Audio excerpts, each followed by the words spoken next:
Hi Year 8s, thank you so much for meeting me outside of the gym and being so prompt so we can get started.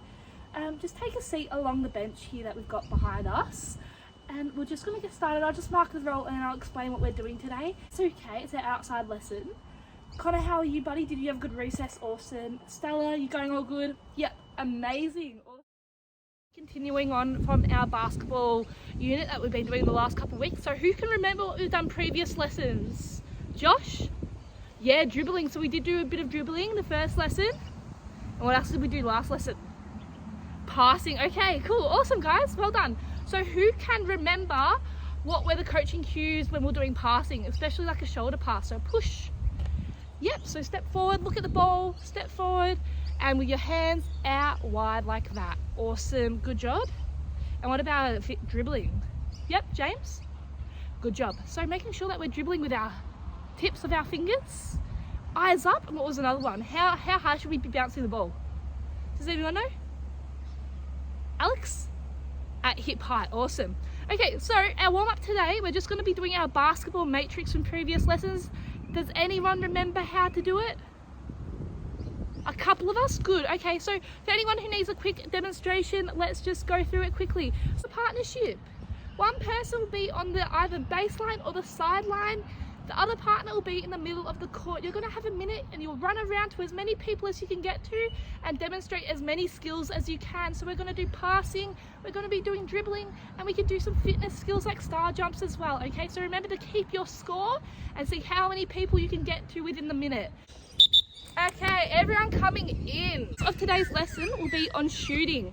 So can everyone form a nice big Superman circle around me so I can see you all watching?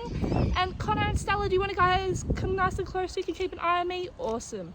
Okay, so for those who are a little unsure of how to shoot in basketball, we're going to make sure that we're nice and our feet are facing our target. We're going to hold our ball so that it's nice and spread between our palms of our hands like this. We want to make sure that our knee, our elbow, and everything is in line. We want to be nice and bending down our knees. We want to push power. We want to push up and the high and hand in the cookie jar. Awesome. Well done, everyone. It looks like we've got basic understanding of what we're doing. So what we're going to move on to now, we're doing our peer partner checklist. Okay, so you can see that we have 5 rings around us here, and I want everyone to divide up equally behind the rings with a partner, and you've got your skills checklist, and I just want you to tick off that they're doing the skill right. So making sure that you've got your toes, your knee, and your elbow all in line. Okay, off we go. Well done. Okay, coming in, so it looks like we had a lot of successful shots towards the end, and I could see some really well communicated peer teaching going on, so good job everyone for that. So now we're going to move on to our mini game. So put your hands up if you've played Golden Child before. Yeah, a couple of us have. Good job. Okay, so in Golden Child we're going to split up into 2 teams. So if your birthday is in the first half of the year, January to June, you'll be on the shooting team first. And if your birthday is in the second half of the year, so from July to December, you'll be on the running team first. Awesome. Okay, so we're going to be lining up on the baseline over there. The running team, when I say glow, you'll be running as fast as you can. The shooting team, you're going to try and shoot. When you get the ball in, I want everyone to say stop. Can we all practice that? Awesome, that was nice and loud. So let's make sure we're nice and loud so the running team can hear you when you say stop. And running team, if you hear the word stop and you're running, you just need to take a seat where you are. Okay, and the last person in the line is our golden child. And they will run and collect everyone along the way. And if you all get home, you get a point. So running team, you need to count every run you get home, okay? Awesome, great job. Our shooting team, do we understand what we're doing? Perfect. Who can tell me what the objective is for the shooting team? Yep, awesome, well done. Good job, good answer, Stella. I'm really proud. And what's the objective for the running team? Awesome. Okay, let's set up. Who wants to be the golden child for the running team? Connor, awesome, good job, buddy. Well done. Okay, let's set up. Well done, everyone, on playing that first round of Golden Child. So, how does Golden Child promote communication and teamwork? Ryan. Yeah, of course. So you want to be encouraging your teammates and yelling stop. And also, yep, awesome as well. Yep, Great answer, well done. And now we're going to talk about the tactics of the game. So this question is for the shooting team. What was successful about the way you were shooting? Getting the ball back quick, yep. And can we think of any strategies that we might be able to apply that will allow us to have more accuracy when we're shooting? 8. What about the golden child? Did we notice anything different when the golden child was running in our shooting or anything like that?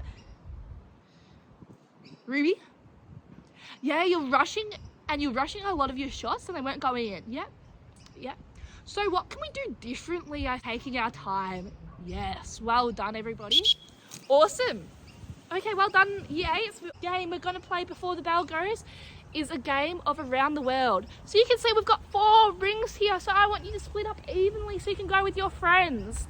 If you feel like you know how to shoot basketball and you play basketball regularly and you want a bit of a competition, can you go to the ring closest to us? If you just want to have a bit of fun and you're not really that confident in your shooting, that's fine. You'll go to the end ring, all right?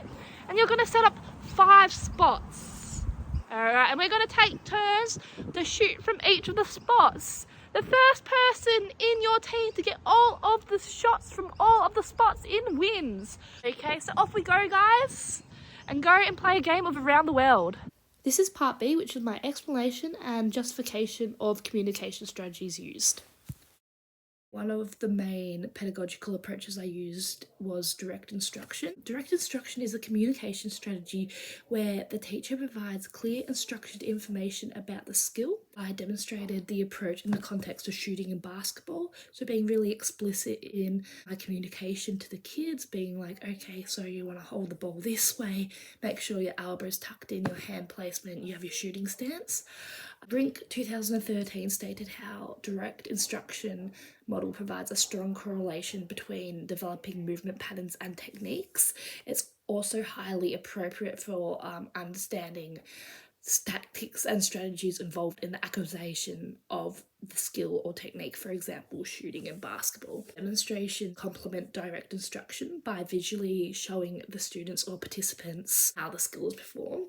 During the demonstrations in part A, which can be seen at the beginning, emphasize the correct shooting form, so making sure that, you know, their toes were aligned, their knee was in line, their elbow was aligned, really with that follow through, the positioning, wrist action, body balance. With my demonstrations, I made sure that my student with ASD, Connor, was up front and he could really visualize and see, and also with those cues providing an opportunity to pause and reflect and answer and ask and pose those questions to check for understanding.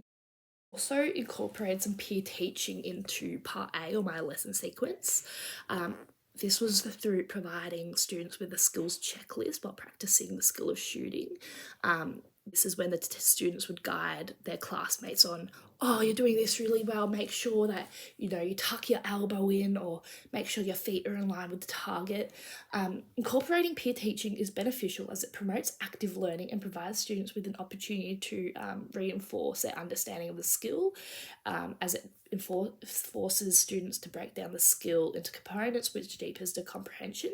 Peer teaching also links into cooperative learning as a pedagogical model and approach, as it allows students to learn with, from, and by other students through an educational approach that facilitates and enhances the positive interaction and interdependence. Beneficial as it's reciprocal, and it's a lot of that personal, social, emotional development and learning as well, because you're communicating, reading the body language of other students, that sort of thing. And therefore, reciprocal learning is also underpinned by the personal and social responsibility PE model, which is working on the respect and positive relationships of others within that PE environment, which is quite good. It enables students to be involved in what they do, favouring self-regulation, motivation, and also that inclusivity, and really makes all of the students really keyed in and involved in the lesson. Of the resources, I used modified games and smaller sided games, which kind of ties into the teaching games understanding pedagogical approach. It's aimed at generating a greater understanding of all aspects of the game while increasing physical activity levels, engagement and motivation and enjoyment for physical activity. I also used Basketball Australia and Basketball Victoria to come up with a few of the ideas for the lesson plan. Buying mini games such as like the Matrix warm up and Around the World and Golden Child, which can be seen in my teaching, add an element of motivation, engagement, and cooperation and teamwork to the learning process and makes it more enjoyable. It also develops a game sense approach. Operating these games or a game sense approach develops motivation, encouragement, cooperation, and makes the learning process more enjoyable. So, teaching games, which kind of ties into teaching games for understanding, it's a holistic approach that encourages student-based learning and problem solving, and it focuses on teaching games through concepts, tactics, rather than through a basis of skill or a technical approach. In terms of communication, I wanted to make sure I had like a nice, clear, precise voice. Provided feedback, as Hattie and Timpley state that providing constructive feedback with clarity and specificity can guide students' improvement, which is really important when you're teaching like a fundamental movement skill like in basketball shooting. Referencing their actions and providing guidance and acknowledging their efforts are important in creating a safe and supportive learning environment. Make sure my encouragement was really up there. Like I went over and I was like, really good job, next time do this. Next time make sure to tuck your elbow in, really good job. Like getting around everyone, even those like students that aren't as confident in PE, really helps, and it encourages them and promotes that relationship as teachers. Also employed a variety of questioning techniques such as open-ended, closed-ended questions and reflective questioning. Closed-ended questions I found really helpful in just checking for understanding. Like reflective questioning can check for tactical awareness, and it's really important in the teaching games for understanding pedagogical approach. How can we avoid the defenders? Kind of making those critical analyses and reflections of the students. Open-ended questions were really good at gauging a student's enjoyment in the lesson. I wanted to state like my positioning part A, just being mindful like where you're standing on the court so your back isn't to the students was really important, something that I prioritized. Non-verbal communications, it was like eye contact, making sure that I'm facing my students and they're not looking into the sun, because that's really important in an outside environment. Also like active listening, like when you're posing those questions, that really helps. Sure, like I was nice and open, communicating with them, eye contact, active communication, so like nodding and everything like that. So in part A of this video sequence, I demonstrated a range of practices that introduced and reinforce my professional commitment to my responsibilities to learners and their learning needs. What I've done in brief detail, we had 2 students, but we'll go into detail more about current adjustments I made for both of them as the video continues. Visual cues and checklists didn't only just meet the needs of these 2 learners, but it also provided an opportunity for other students with different learning styles to be provided with opportunities, such as like your visual, audio, kinesthetic. These are some of the barriers that Connor may experience while in the PE environment. Essentially, they relate to the learning environments and how the uniqueness of these learning environments can cause overstimulation and can overwhelm him. Lamb et al. Found that students with ASD are believed to need structure and organisation into their learning. So I implemented predictability by always meeting students in the same place at the beginning of the lesson and going through the same managerial tasks before each lesson. So, marking the role and getting Connor to sit in a particular spot so he knows that he's already switched onto his learning. It's been implemented as students are diagnosed with ASD are dependent on routine and familiarity. Furthermore, Gordon and Pennington state how students with ASD may need to adapt, process, and understand what you are saying. Therefore, I implemented visual cues and demonstrations into my teaching, providing opportunities to ask those questions for understanding. I did a lot of positive reinforcement and affirmations, such as simple high fives, into my teaching. This creates a positive and safe environment for my learners, because Gordon and Pennington state how students with autism thrive off positive feedback and reinforcement. So these are Stella's barriers to learning. Stella has anxiety and low confidence.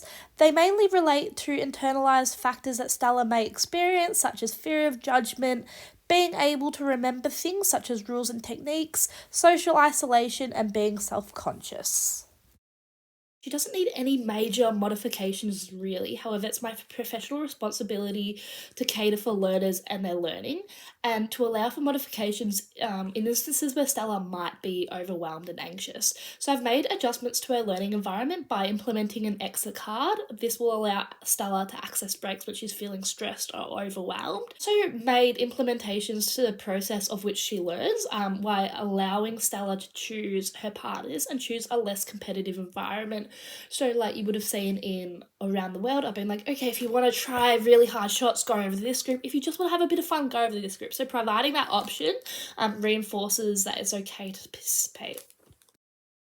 In terms of literacy, it was the communication with one another, not just my communication, but also the students between themselves when they're peer teaching, understanding the learning area vocabulary, and the use of sentence structures when peer teaching. In terms of numeracy, it was analysing and counting the score within the Golden Child and Basketball Matrix warm-up. This micro-teaching profile assessment has demonstrated how PE teachers need to be equipped with pedagogical and theoretical knowledge to effectively plan and implement successful and effective teaching and learning episodes. It has been demonstrated that considerations involving literacy and numeracy, communication, resource selection, and meeting diverse learning needs must be planned for in a considered and articulate manner. Through completing this assignment, it's been evident to me that there is always room for future growth and development. In particular, kind of my lack of confidence and knowledge around supporting diverse learners, created instruction and learning, so I can always improve that. Through self-growth in this area, I will develop into a confident and capable health and PE teacher.